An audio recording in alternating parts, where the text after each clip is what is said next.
सभी बंधुओं को नमस्कार, Ram Ram. Alpha defence academy Jodhpur के ऑनलाइन प्लेटफॉर्म पर आप सबका सौहार्दपूर्ण स्वागत व अभिनंदन। आज हम वही स्थानों के उपनाम का सेकंड भाग लेते हैं। स्थानों के उपनाम अभी जो हमने पहले पढ़ा था, पहले के वीडियो में पढ़े थे, वो भारतीय स्थानों के उपनाम थे। और आज हम पढ़ेंगे विश्व के स्थानों के उपनाम, या कह दियो प्राचीन नाम भी शामिल या अन्य नाम। अब इसमें बहुत बार डिफेंस सेक्टर में जो आर्मी, एयरफोर्स, एसएससी या दूसरे डिफेंस लेवल के जो पेपर हो रहे हैं, इनमें एक बार नहीं, लगभग हर दूसरे पेपर में उपनाम से जुड़ा हुआ एक क्वेश्चन फिक्स है, पूछा जाता है। चाहे वो फिर उदाहरण के तौर पे बता दूं कि सफेद हाथियों का देश, या हजार हाथियों की भूमि, चीनी का कटोरा, या मान लियो कोई किसी का शौक चीन का शौक, या कोई दूसरी बात भूमध्य सागर की कुंजी, उगते हुए सूर्य का देश, डूबते हुए सूर्य का देश, मध्य रात्रि का देश, यानी विभिन्न इस प्रकार के जो क्वेश्चन बनते हैं वो अभी सार गर्भित और लय के अनुसार पढ़ते हैं। विश्व के स्थानों के उपनाम में सबसे पहले हम रोम को देखते हैं। रोम वैसे वर्तमान इटली की राजधानी है रोम, और रोम को कहते हैं 7 पहाड़ियों का नगर, 7 पहाड़ियों का नगर, लेकिन 7 टापुओं का शहर मुंबई। 7 पहाड़ियों का नगर रोम। इंटरनल सिटी यानी शाश्वत शहर। इंटरनल सिटी का मतलब शाश्वत शहर। 7 पहाड़ियों का नगर, इंटरनल सिटी, पोप का शहर, या फिर जो पिसा की झुकी हुई मीनार, वो भी कहां पर है? इटली में। तो 7 पहाड़ियों का नगर, इंटरनल सिटी, पोप का शहर, ये सब किनके उपनाम हुए? रोम के। लेकिन अगर आपको साथ में ये भी जानकारी याद रखना है कि रोम किस नदी के किनारे है? रोम टाइबर नदी के किनारे स्थित है। टाइबर और टिग्रिस ये दोनों अलग अलग नदियां हैं। टिग्रिस के किनारे वर्तमान इराक की राजधानी बगदाद शहर स्थित है, और टाइबर के किनारे रोम शहर स्थित है। इनके बाद जैसे पेरिस, अगला शहर। पेरिस को कहते हैं फैशन नगरी, यानी दुनिया में फैशन के लिहाज से सबसे महत्वपूर्ण शहर कौन सा है? पेरिस। फैशन नगरी पेरिस फ्रांस की राजधानी है। और सीन नदी के किनारे कौन सा शहर है? पेरिस। एफिल टावर भी कहां पर स्थित है? पेरिस। और लंदन यानी ब्रिटेन की राजधानी है लंदन। लंदन का अक्सर क्वेश्चन वो नदी वाला पूछा जाता है, थेम्स, अलग अलग नदियां नहीं है, यही है। अंग्रेजी में लिखें तो थेम्स पढ़ा जाता है और हिंदी में टेम्स। अब उनके बाद देखो, एक बात आती है स्वर्ण पैगोडों का देश। स्वर्ण पैगोडों का देश। स्वर्ण पैगोडों का देश है म्यांमार। म्यांमार का प्राचीन नाम बर्मा। क्या नाम था? बर्मा।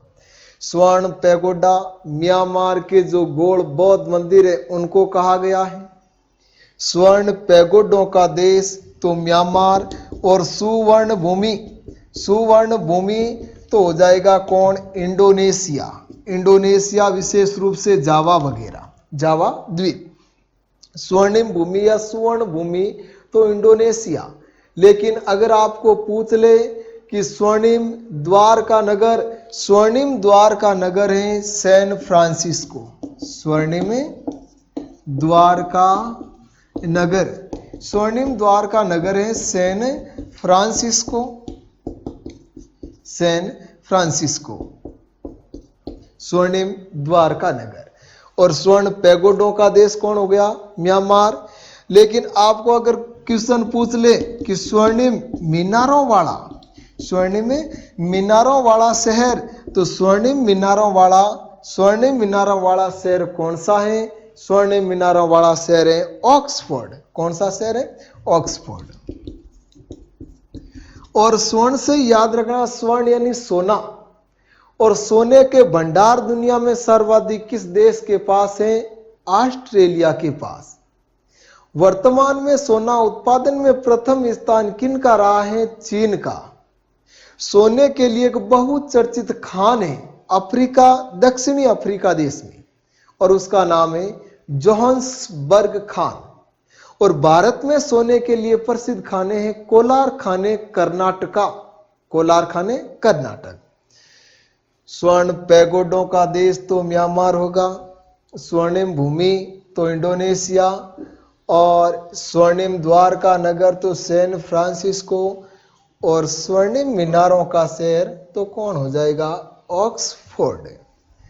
बात करते हैं कि सूर्य से जुड़े हुए, यानी उगते हुए सूर्य का देश, डूबते हुए सूर्य का देश व मध्य रात्रि का देश। उगते हुए सूर्य का देश, उगते हुए सूर्य का देश है जापान। कौन सा देश है? जापान। जापान का प्राचीन नाम निपन। उगते हुए सूर्य का देश जापान। और डूबते हुए सूर्य का देश, डूबते हुए सूर्य का देश ब्रिटेन। लेकिन यहीं पर एक गौर करने वाली बात है, ब्रिटेन का ही एक दूसरा क्वेश्चन बनता है और उसमें लिखा आता है कि वह देश जिनके शासन का सूर्य कभी डूबा नहीं, जिनके शासन का सूर्य कभी अस्त नहीं हुआ, वो भी देश कौन है? ब्रिटेन। और मध्य रात्रि का देश, मध्य रात्रि का देश है नॉर्वे। मध्य रात्रि का देश नॉर्वे।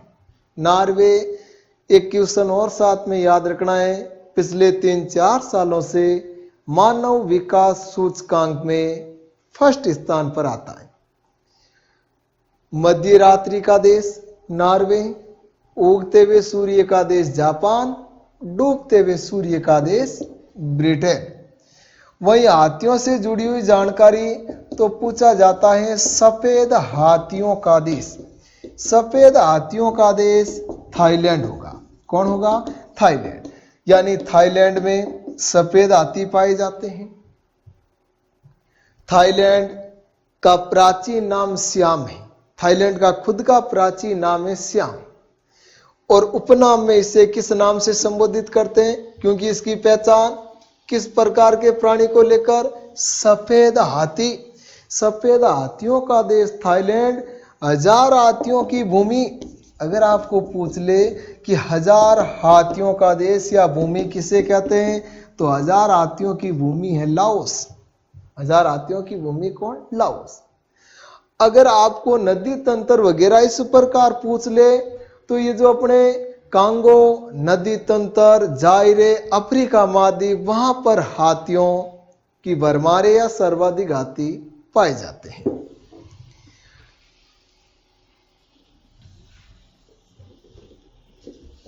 एक छोटा सा देश है क्यूबा। कौन सा देश है? क्यूबा। और क्यूबा की एक विशेष खासियत है प्रति हेक्टर गन्ना उत्पादन में प्रथम। और गन्ने से क्या बनती है? चीनी। और चीनी का कटोरा, चीनी का कटोरा, यह किसे कहा गया? चीनी का कटोरा क्यूबा। चीनी का कटोरा क्यूबा बहुत बार पूछ लिया गया और बहुत बार पूछा भी जाएगा। अब कई बार लड़के गलत कर देते हैं कि नाम याद ही नहीं रहता है। अरे बड़ा आसान है, अपनी लोकल भाषा में याद कर लो। क्यूबा, क्यूबा, चीनी डालो कटोरा में। चीनी डालो कटोरा। क्यूबा मतलब देश का नाम ही है क्यूबा, और चीनी कटे डालो कटोरा में मतलब क्यूबा को क्या कहते हैं, चीनी का कटोरा। उसी प्रकार भारत में चीनी का कटोरा कहते हैं उत्तर प्रदेश को। भारत में चीनी का कटोरा उत्तर प्रदेश। एंटीलीज का मोती, एंटीलीज का मोती भी किसे कहते हैं, क्यूबा को, एंटीलीज का मोती। लेकिन मोतियों का नगर, अगर आपको पूछ ले मोतियों का देश या मोतियों का नगर, तो मोतियों का नगर कहते हैं बहरीन को। मोतियों का नगर किसे कहते हैं, बहरीन को।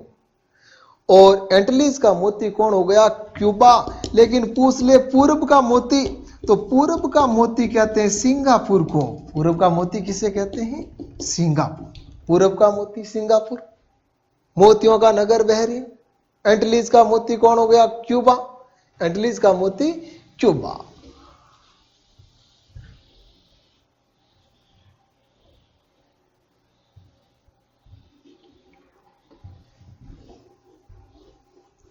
उसी प्रकार देखो एक नदी है हांगहो। हांगहो का दूसरा नाम है पीली नदी, और हांगहो या पीली नदी को कहते हैं चीन का शौक। क्या कहते हैं, चीन का शौक, हांगहो या पीली नदी। और भूमध्य सागर की कुंजी बहुत महत्वपूर्ण, भूमध्य सागर की कुंजी किसे कहते हैं, जिब्राल्टर जल संधि को। किसे कहते हैं, जिब्राल्टर जल संधि, जो भूमध्य सागर व अटलांटिक महासागर को जोड़ती है और यूरोप को अफ्रीका से अलग करती है। और राजस्थान में जिब्राल्टर दुर्ग नाम से फेमस है, राजस्थान का जिब्राल्टर, ये कहते हैं तारागढ़ दुर्ग अजमेर को। भूमध्य सागर की कुंजी जिब्राल्टर जल संधि। और इसी प्रकार रोटी की डलियां, रोटी की डलियां या कह दियो दुनिया में रोटी की टोकरी, दुनिया में विश्व की, चाहे रोटी की डलियां कह दियो या विश्व में रोटी की टोकरी, तो विश्व में रोटी की टोकरी प्रेरीज। प्रेरीज क्षेत्र कहां पर है, उत्तरी अमेरिका। प्रेरीज घास भी कहां पर है, उत्तरी अमेरिका में। तो प्रेरीज उत्तरी अमेरिका विश्व में रोटी की टोकरी या रोटी की डलियों के नाम से जानी जाती है। लेकिन यूरोप में अगर आपको पूछ ले यूरोप में रोटी की डलियां, तो यूरोप में रोटी की डलियां कहते हैं यूक्रेन को। यूरोप में रोटी की डलियां नाम से फेमस कौन है, यूक्रेन। और play ground of Europe, Europe का खेल मैदान, यूरोप का खेल मैदान या यूरोप का स्वर्ग कह दियो, दुनिया का स्वर्ग, तो वो है स्विट्जरलैंड। कौन है, स्विट्जरलैंड। लेकिन यूरोप का ही एक देश है जो यूरोप का अखाड़ा नाम से जाना जाता है, कॉकपिट ऑफ यूरोप, यूरोप का अखाड़ा। और यूरोप का अखाड़ा किसे कहते हैं, बेल्जियम को। किसे कहते हैं, बेल्जियम। यूरोप का अखाड़ा बेल्जियम। द थंडरबोल्ट यानी सर्वाधिक बिजलियां कड़कने वाला देश, द बोल्ट ऑफ थंडरलैंड। बिजलियां कड़कने वाला देश है भूटान। बिजलियां कड़कने वाला देश भूटान। कौन हो गया, भूटान। सिक मैन ऑफ यूरोप यानी यूरोप का मरीज, तो यूरोप का मरीज कहते हैं तुर्की को। यूरोप का मरीज किसे कहते हैं, तुर्की। Sick man of Asia, Asia का चीन। एशिया का कौन हो गया, चीन। इस प्रकार बहुत सारे अपने भूभागों के उपनाम, प्राचीन नाम शामिल किए जाते हैं, जिनमें विशेषतः या जो बार बार पूछे जाते हैं, बार बार पूछे गए नाम, तो ये जो अभी पढ़े आपने ये हैं। और इन्हें महत्वपूर्ण या अति महत्वपूर्ण समझ के डिफेंस पेपर के लिए याद रखना है। बाकी जानकारी आगे देखते हैं।